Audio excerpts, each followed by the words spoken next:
Tonight, President Trump converting his first cabinet meeting into a rolling press conference. Illegal border crossings have plummeted. Touting progress. We're cutting down the size of government. We have to. We're bloated. We're sloppy. We have a lot of people that aren't doing their job. And immediately turning the spotlight not on a cabinet member, but on Elon Musk, head of his Department of Government Efficiency, to defend his controversial directive that all federal workers email a list of 5 accomplishments from last week or face termination. I think that email perhaps was best interpreted as a performance review, but actually it was a pulse check review. If you have a pulse into your neurons, you can reply to an email.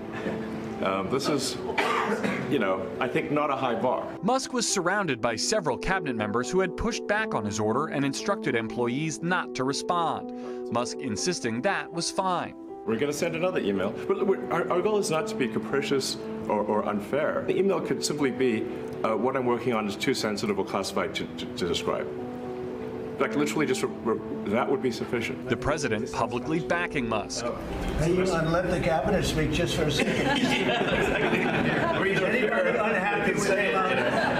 If you are, we'll throw them out of here. And warning federal workers who've not yet responded remain at risk of losing their jobs. Those million people that haven't responded, though, Elon, they are on the bubble. Now, maybe they don't exist. Maybe we're paying people that don't exist. It comes as a new budget office memo obtained by NBC News instructs federal agencies to prepare for mass layoffs as the Trump administration focuses on reducing federal spending.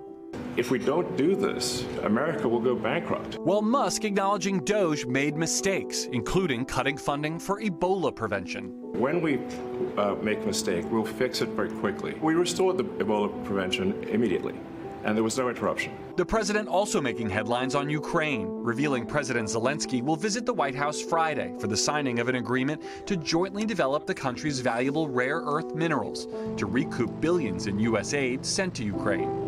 The president suggesting the deal would form its own kind of security guarantee for Ukraine. There's sort of automatic security because nobody's going to be messing around with our people when we're there. And saying for the first time, Russian President Putin will have to make concessions. He will.